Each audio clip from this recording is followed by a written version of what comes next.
So the other day, there was a clip that went viral. We covered it as well. You had Brianna Joy Gray on Rising asked Bethany Mandel, I believe her name was, this anti-woke author, to define the word woke. And she couldn't do it. She just totally face-planted, totally had a brain fart. Then she had a whole laundry list of excuses afterwards, and she basically came up with the argument, before we went on air, Brianna was on a hot mic, and she said, I hate families. And people just breed for their own narcissism. And I was so shocked by that. I was so shocked and stunned. And it was an attack on my character because I have 6 kids that I lost train of thought. Please, oh please, oh please, oh please, oh please, oh please. Spare me. The worst excuse I've ever heard. I can't define woke because other thing happened. Like what? Anyway, so Fox News picked up on this. And they're going to talk about this exact issue, like the definition of woke. And, man, they really do not realize how they're proving the left's point. You're going to see. They are proving the left's point. Watch. House Press Secretary Jen Psaki slamming Republicans for taking a stand against the woke nonsense that plagues our country and is encouraging Democrats to actually embrace it. For Republicans, wokeness is public enemy number 1. By the sound of it, there is simply no greater threat to American liberty. Whether or not they actually believe it, they clearly think it's a winning message ahead of 2024. The Republican crusade against wokeness may not be as potent of a campaign issue as they may hope. And here's why. Most people don't think of the term woke in the way that Republicans would like them to. It's simply not the boogeyman they'd have you believe.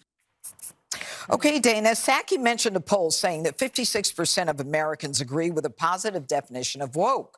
But she failed to mention was that 53% of Americans oppose critical race theory, 61% oppose gender-neutral pronouns. So the woke issues she thinks are good are actually driving Americans away. It reminds me of the poll when they say, do you think Medicare for all is a good idea? And like 80% of people say, yeah. Like, well, that would mean that you have to pay X or Y. And they're like, oh, wait, no, we're not for that. I love how she botches that point so horribly. So horribly. Because Medicare for All saves $5.1 trillion over a decade. That's not me speaking. That's a detailed study from the University of Massachusetts Amherst speaking. It saves money because you cut out the unnecessary mafia middleman who's just taking a cut and price gouging you. So she botched the point horribly. The point that she was trying to make is like, yeah, when you say do you support Medicare for All, a lot of people say yes. By the way, I think it's 70%, not 80%. But if you phrase the question with a follow-up and say, but that would ban your private health insurance, then they go, ooh, that sounds extreme. No. So, in other words, the amazing truth she's trying to get across here is you can bias the results of a poll depending on how you frame it. Yes, that is what that means. But I contend to you, if you, in the most straightforward way possible, ask Americans, and you actually educate them on the facts, do you support universal health care? They'll absolutely say yes. Why? Because they're not masochistic. They're not total idiots. So she thinks she's making a good point here by saying, oh, yeah, like, people are more right-wing if you phrase the poll in a right-wing biased direction. But that's a terrible point. Because, of course, you can bias a poll no matter how you frame it. But my contention is, if you phrase it in the most honest way possible, people always lean left. Always. For example, raising the minimum wage. For example, taxing the rich. It almost doesn't matter how you ask those questions. People come back and say, yeah, we should do it. Even if you try to frame it in a right-wing direction. People still go, nah, I still want to do that. So anyway, terrible point. But yes, there was a poll that said 56% of Americans did not view woke in a negative light. That is true. And they're trying to like spin it into like, no, you don't understand. It's actually wrong because when you get a little more specific, people disagree on certain things. And it's like, okay, fair enough. But just the idea that this is like core and central for a Republican victory and like you should run campaigns on this, that is stupid. Because you guys did try. You guys tried to do it. You guys tried to focus on trans issues and crime and wokeness, and you got draxed. You didn't do well. Anyway, let's continue. Because we haven't even gotten to the main point yet. Proving the left-wing critics of the woke-obsessed right. Watch. That poll can be misleading. I do think it's interesting. One, that was Jen Psaki's first show, a debut, and to make this much news on your debut cable show on a weekend is pretty good. So she's on a good track there. And if she wants that kind of punch, she's going to try to have to bring that every week. One of the things about woke is... By the way, look at this. This banner is so misleading. Psaki wants Dems to embrace woke messaging in 2024. That is not what she said. That's not at all what she said. And I watched the longer clip too, by the way.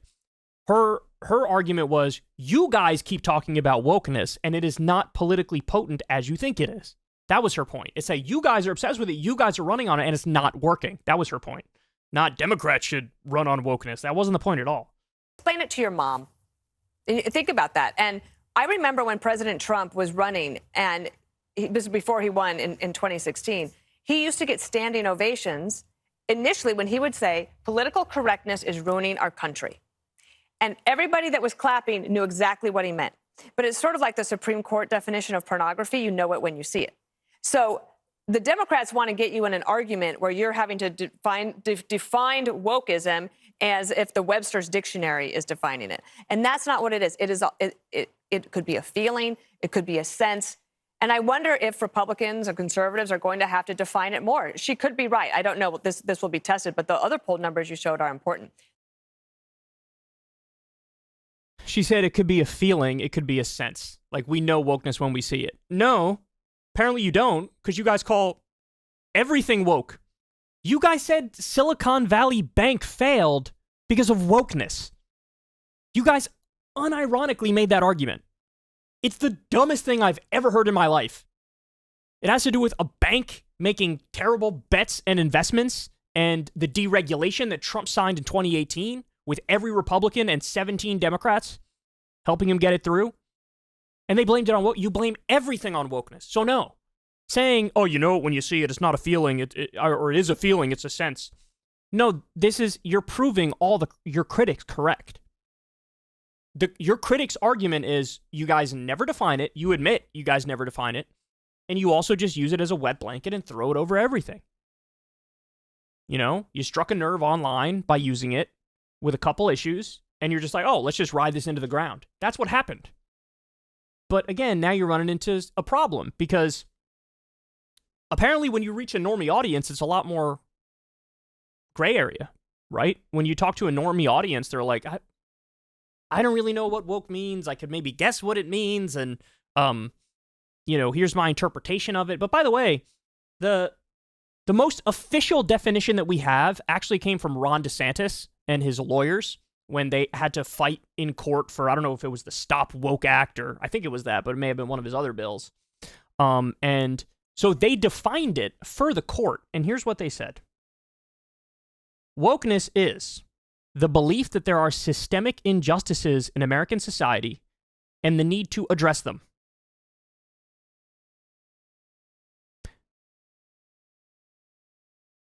You're not helping your case here. Like, this is one where anybody reads this and any reasonable person would go, I mean, I guess by that definition, I'm woke, right? Are there systemic injustices in America? Yes. Do we need to address them? Yes. By that definition, like what, 70, 80, 90% of the country is going to say they're woke? And again, this was from DeSantis himself, the man who is the king of the anti-wokeness. So look, they're a mess. Their messaging on this is not sharp. It's like they're lazy, they're sloppy, and they don't have good arguments, so they just default to everything I don't like is woke, and then they're scornful at you when you point out that you're being lazy and sloppy and you're just saying everything you don't like is woke. But that's an undeniable conclusion at this point. Again, when you're calling a bank failure woke, like, that's so insane. It's so embarrassing. It's like, to even have to respond to it is unbecoming. You know what I mean? Like, it's just so goofy and idiotic, and anybody with any common sense is going to laugh that out of the room. But that's where we are now. So, look, I told you guys before, I'll say it again. The definition of woke with a positive connotation is like alert to injustice, awake to injustice. Not too far away from how they defined it right here, right? The negative connotation of woke is, as I've defined it, authoritarian in service of perceived social justice. So in other words, you're willing to use authoritarian tactics to bring about an end that you think is better. So for example, some far-right speaker on a college campus wants to go give a speech, and you try to ban them, and you do ban them because it's better to not have this person speak than to have this person speak. So you're using authoritarianism, shutting down somebody's speech, in service of what you view as a social justice ends. So that's the more, like, negative connotation in it. But, like, here's the uncomfortable reality for these people. Not every issue is about wokeness. Not every issue is about wokeness. And to the extent that wokeness with the negative connotation is a problem, it's a lot less than they think it is. And I'll go one step further. Yes, there are some people who are authoritarian in service of perceived social justice, but there's also a lot of people on the right, including probably many people in this video, on this panel, who are authoritarian in service of right-wing ends. Donald Trump himself is a great example of this. He wanted to punish flag burning with up to a year in jail. That's authoritarianism in service of a right-wing end. Right? A patriotic end, they would argue. He did sue Bill Maher over a joke that he didn't like. That's authoritarianism in service of protecting his ego, like some right-wing conclusion. Protect me, Donald. He sued CNN for hundreds of millions of dollars because he didn't like their coverage of him. Authoritarianism in service of a right-wing end. And we can go on and on here. This happens all the time. Ron DeSantis, as he says, I don't like wokeness. Okay, you don't like wokeness because you think the left is being authoritarian oftentimes. His answer to that was, let's start banning books in schools. Well, now who's being authoritarian? You're being authoritarian. So they're in over their heads in this conversation. They're foxhosts. They're idiots.